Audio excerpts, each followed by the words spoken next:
तयार झाली आपली स्वादिष्ट मिठाई आंबा नारळाची बर्फी.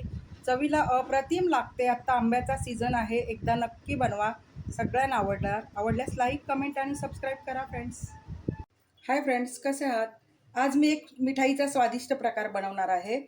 तर आज आपण बनवणार आहोत कोकोनट मँगो बर्फी. त्यासाठी लागणारं साहित्य: एक मोठा नारळ मी बघा फोडून घेतलेला आहे, त्याचे साल काढून घेतलेले आहेत आणि तुकडे करून घेतलेले आहेत. 2 आंबे आहेत, केसर आंबे होते, मी आंब्याचा पल्प काढून घेतलेला आहे. इकडे 150 ग्राम साखर आहे आणि 3 वेलची आहेत. तर आत्ता आपण खोबरं पहिलं मिक्सरला बारीक करून घेऊया. आपण पहिल्यांदा मिक्सरच्या भांड्यात खोबरं घेऊया आणि बारीक करून घेऊया. आता आपण आंब्याचा पल्प आणि वेलचीचे दाणे घेतलेले आहेत, घालूया आणि परत आपण हे मिक्सरला फिरवून घेणार आहोत. इकडे पाहू शकता, हे बघा, या पद्धतीनं मी खोबरं आणि आंब्याचा पल्प दळून घेतलेला आहे. गॅसवरती मी कढई ठेवलेली आहे. गॅस बारीकच मंद आचेवरतीच आहे. आता आपण थोडंसं अगदी साईचं मी दूध घातलेलं आहे, 2 चमचे. त्याच्यामध्ये आपण हा खोबऱ्याचा आणि आंब्याचा सोडून देऊया. सगळं मिश्रण आपण त्यात घालून घेऊया. आता आपल्याला हे मिश्रण आहे ना, सतत हलवत राहायचं आहे. गॅस मध्यमच ठेवा, जास्तीचा गॅस करू नका, फुल गॅस करायचा नाही. आता आपण साखर घालूया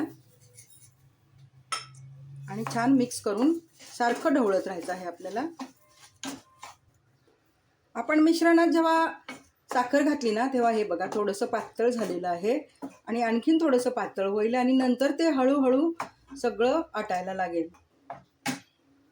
इकडे मी परत 50 ग्राम साखरेचा वापर केलेला आहे. तर आपण आता छान हलवून घेऊया आणि घट्ट गोळा होईपर्यंत आपण हे सतत हलवत राहायचं आहे. आता इथपर्यंत मिश्रण मी शिजवून घेतलेलं आहे आणि आता आपण 1 चमचा मिल्क पावडर घालणार आहोत. तुमच्याकडे मिल्क पावडर नसेल तर साईचं दूध घातलात तरी चालेल. थोडेसे 8-10 काजू मी बारीक चिरून घेतलेले आहेत, ते घालूया. मी याच्यामध्ये कलरचा वापर करणार नाही आहे. आपल्याला नॅचरल जो कलर आहे ना, तोच कलर मी ठेवणार आहे. हे बघा, 20 मिनिटं मी मिश्रण मंद आचेवरती परतून घेतलेलं आहे आणि आत्ता आपलं हे मिश्रण तयार झालेलं आहे. आपण एका डब्याला तूप लावून ग्रीस केलेला आहे, चौकोनी डबा आहे, त्याला मी ग्रीस केलं आहे. आत्ता आपण हे मिश्रण डब्यामध्ये घालून घेणार आहोत. इकडे डब्याला मी ग्रीस करून घेतलेलं आहे. आत्ता आपण गरम मिश्रण याच्यामध्ये घालून घेऊया आणि डब्यामध्ये असं पसरवून देऊया.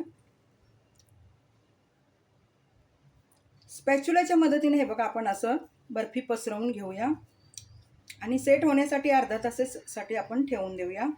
तयार झाली आपली कोकोनट मँगो बर्फी. चवीला अप्रतिम लागते. कोकणातील हा प्रसिद्ध प्रकार मिठाईचा आहे. नक्की बनवा, सगळ्यांना आवडणार. छान दिसण्यासाठी आपण वरून थोडेसे मगजबी आहेत माझ्याकडं, ते घालूया आणि परत आपण स्पॅच्युलाने दाबून घेऊया आणि बर्फी सेट होण्यासाठी अर्धा तास मी ठेवणार आहे. त्याच्यानंतर मी वड्या कापणार आहे. तर आता आपण बर्फी सेट होण्यासाठी ठेवून देऊया. थोडंसं कोमट झालेलं आहे. आत्ता मी वड्या पाडून घेणार आहे आणि पूर्णपणे थंड झाल्यानंतर आपण वड्या काढून घेणार आहोत. तर या पद्धतीनं वड्या म्हणजे कट फक्त मारून घेऊया.